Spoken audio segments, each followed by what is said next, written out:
Hey guys, welcome to Screenshots. My name is Pedro and I'm here to talk about movies. Today I'm going to talk about The Wolf of Wall Street. Now, if you haven't seen the film, do not watch this review because it contains spoilers. As you know, the Oscar season is upon us, and I've already talked about Gravity, and today I'm going to talk about The Wolf of Wall Street. Martin Scorsese is one of my favorite directors. He's in every film that he does, he always captures like the essence of what filmmaking was originally intended to be. You know, a means to basically to tell a story and to tell it visually.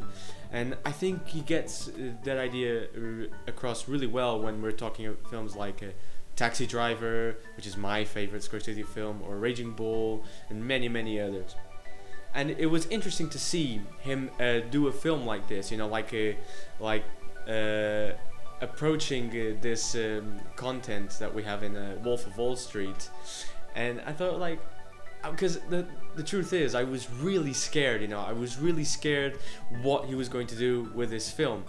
I really like Goodfellas, you know, it's one of his greatest films from after the Taxi Driver Raging Bull era, you know, because Taxi Driver is 1976 and Raging Bull is 1980. Then after that he had, you know, people say that he had some hit and misses, and then he actually really got back with Goodfellas. And it's a really interesting film because it tells a true story, but at the same time he's able to give like this style and this fluidity throughout the film in a serious way. We have like great interpretations from Robert De Niro, Joe Pesci, and Ray Liotta being the main character. 5 years after Goodfellas, though, he made a film which was Casino, and I watched the film and I wasn't very fond of it. And the reason why I wasn't fond of it is because I was watching Goodfellas again. In The Wolf of Wall Street, what I thought was really interesting was the fact that instead of approaching it in the serious way that Scorsese did with Goodfellas, even though you do have some comical situations, it's more drama than comedy. In The Wolf of Wall Street, it's 100% comedy. There's no seriousness whatsoever to the film. It's just Jordan Belfort's life in a ridiculous sense, in the way that in order to see his life, it has to be shown in a comical way. And that's why I really enjoyed the film. I mean, it's not a masterpiece, it's not as good as Goodfellas in my opinion, and certainly not as good as Taxi Driver and Raging Bull, but it was just such a fun film to watch throughout throughout 3 hours. You know, it really gave me that sense that you can make a film as long as you want, and if it's done right, then you'll never be bored. It's kind of like you're watching a Superbad film, but done in a more mature way, in a Scorsese way.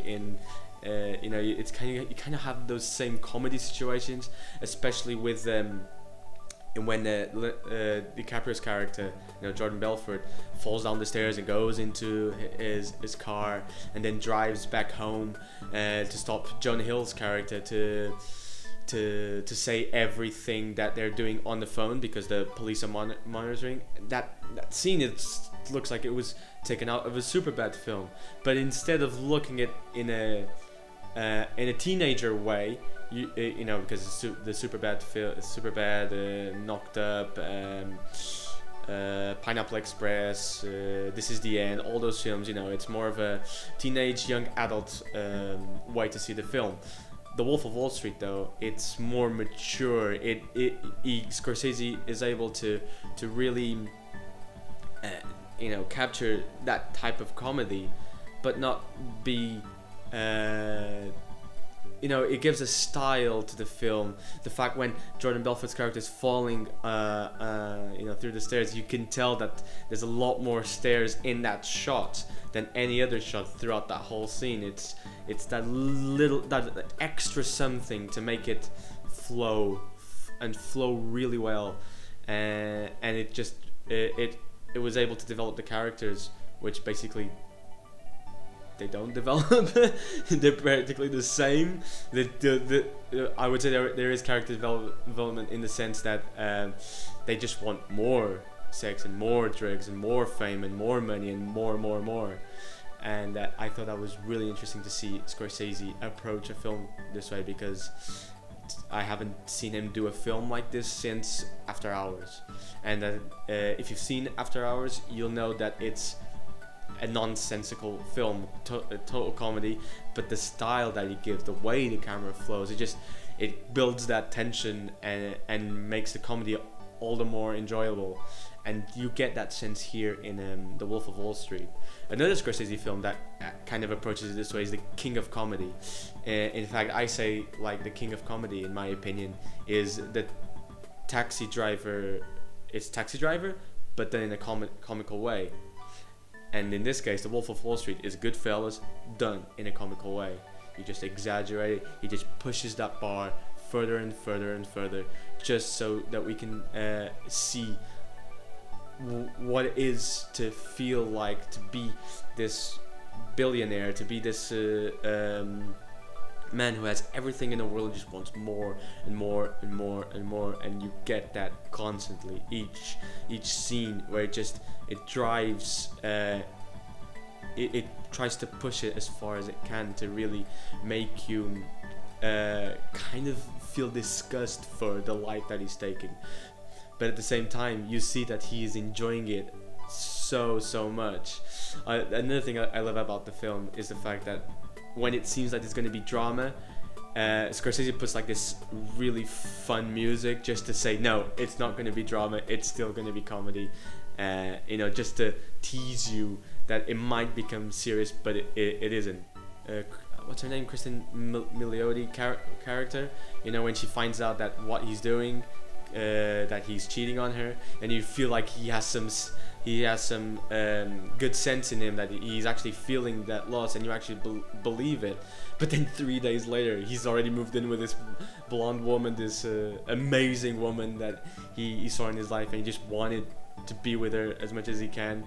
So it's like you think there's going to be drama, but then no, it's back to being fame, money, women, all that. And I thought that was really funny.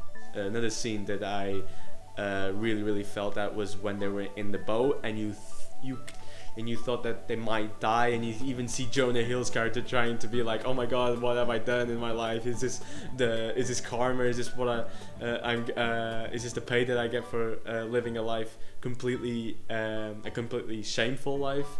But then straight after, you get this fun music, and then they're in this boat with all these Italians and a wine, just having fun. And then you see even DiCaprio looking at the window and seeing the chopper that could have rescued them burnt in flames, and you get that sense that he's always he never gets what he deserves, which is kind of like being caught properly and being put in jail and all that suffering, until eventually he can't, and he has to be forced to work with the police. But yeah, I thought that was extremely interesting to see Scorsese do this with Wolf of Wall Street. I don't think it should win an Oscar.